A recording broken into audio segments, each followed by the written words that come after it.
రైతు రుణమాఫీ విషయంలో కాంగ్రెస్ పార్టీ ప్రభుత్వం విఫలమైందని తెలంగాణ రాష్ట్ర రైతులకు ఎన్నికల సమయంలో ఇచ్చిన హామీలను నిలబెట్టుకోవాలని మాజీ మంత్రి నిరంజన్ రెడ్డి ఆగ్రహం వ్యక్తం చేశారు.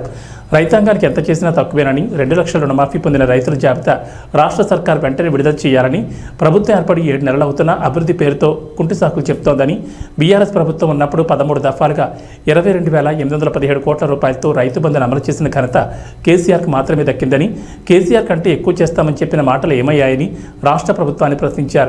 తెలంగాణ ఉద్యమం అర్థం ఆకాంక్షలు తెలియని వాళ్లు ఈరోజు అధికారంలో ఉన్నారని, కూడికలు తీసివేతల లెక్కలతో రైతుల జీవితాలను లెక్కిస్తున్నారన్నారు. రాష్ట్రంలో రేషన్ కార్డులను మొత్తాన్ని తీసివేసే ప్రయత్నం జరుగుతోందని మండిపడ్డారు. 2 లక్షల రుణం పొందిన రైతుల యొక్క జాబితాను విడుదల చేయమని సర్కారు రాష్ట్రం వెళ్ళేదే. దాంట్లో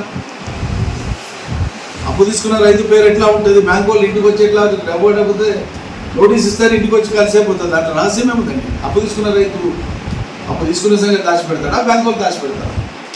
ప్రైవసీ అనేది అట్రాక్ట్ కాదు కాబట్టి పబ్లిక్ డాక్యుమెంట్ కింద వస్తుంది.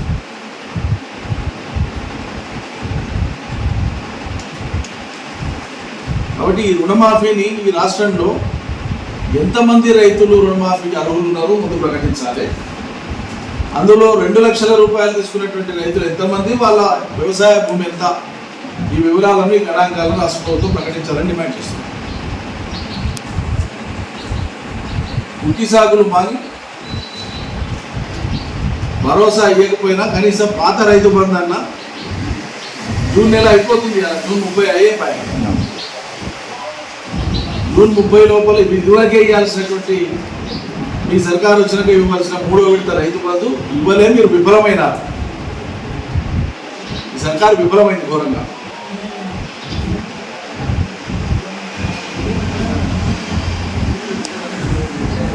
ఈ విషయాన్ని రైతాంగం గమనించాలని కోరుతున్నాను.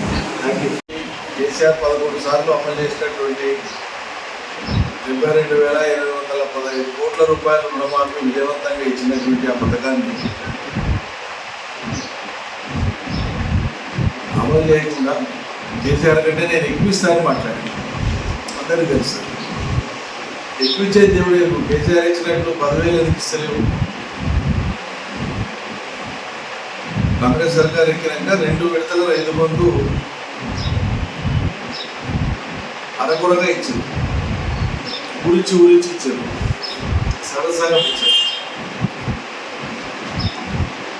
మొదటి విడత ఇచ్చినప్పుడు, 2వ విడత ఇచ్చినప్పుడు మొదలుపెట్టినే నెల 40 రోజులు డేట్ మొదలుపెట్టి ఆ ఇచ్చుడు అర్ధెకరకు ఎకరకి ఇచ్చి 2 నెలలు ఆపి, 3 నెలలు ఆపి, మళ్ళీ ఎకరకి ఇచ్చి మళ్ళీ 2 నెలలు ఆపి ఇచ్చినా అనుకుంటా జరిపింది. చివరికి చాలామంది రైతులకు ఇవ్వండి విశ్వాసంగా ప్రకృతి ఉద్దిరామా కనుక్కునే ఒక నమ్మకాన్ని కనిపించడం, ఆ తదుపరి రాష్ట్ర వ్యవసాయ ఉత్పత్తులు పెంచడం, ఆ తర్వాత ఈ రంగంలో అనేక రకాల ఉపాధులు పనులు చేసుకునేటువంటి వెసులుబాటు రావడానికి దోహదం చేయాలని అనేక రకాల ప్రయత్నాలు చేసి తెచ్చినటువంటి వాటిలో రైతు బంధు ఒక స్కీమ్. కేవలం ఒక రైతుకు ఆర్థికంగా ఇచ్చే నాకు డబ్బులే కాదు, దాని వెనుక ఇంత ఏమంటాం తాత్వికత ఉంది, ఇంత లోతైన గంభీరమైన భావన ఉంది. ఇది అర్థం కాదు వీళ్ళు. తెలంగాణ ఉద్యమం అర్థం కాని వాళ్ళు, తెలంగాణ ఆకాంక్షలు తెలియని వాళ్ళు వాళ్ళ అధికారంలో ఉన్నారు. కాబట్టి వాళ్ళన్నీ కూడికలు తీసివేతల లెక్కలతో రైతు జీవితాలను అంచనా వేస్తున్నారు, రైతు జీవితాలను లెక్కిస్తున్నారు. ఇది చాలా దుర్మార్గం.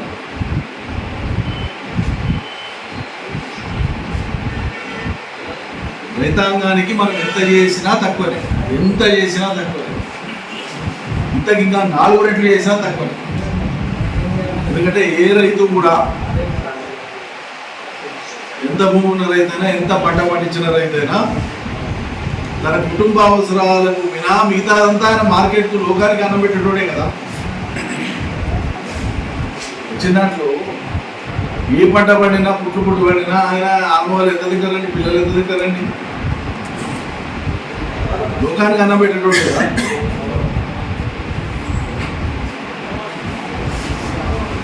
నెలకు 1 లక్ష రూపాయలు నౌకరు చేస్తున్నాడు. ఆయన పిలిచి 4 ఎకరాల భూమి ఇస్తాను సేద్యం చేసి మమ్మల్ని బతికిస్తాడండి. అనాదిగా వంశానుగతంగా వచ్చినటువంటి ఆ వృత్తిలో కొనసాగుతూ ఇదే మా బతుకనుకొని ఆ మట్టిని ప్రేమించి తన వృత్తిని ప్రేమించి ఎదుటి వాళ్ళ అంటే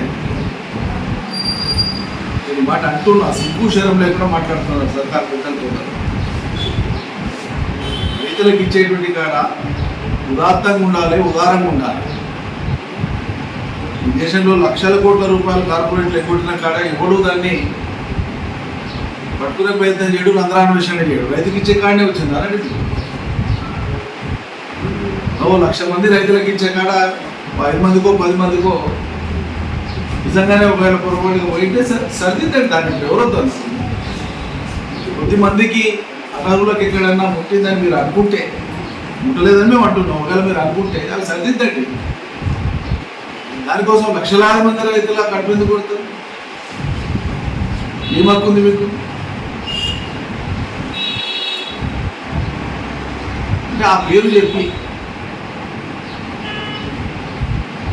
ఈ అమలు సరిగా జరగలేదు గతంలో కాబట్టి మేము చక్కగా చేస్తాం అనేటువంటి పేరు చెప్పి దీన్ని వాయిదా వేయడం అనేటువంటిదే ప్రభుత్వం యొక్క ఉద్దేశం.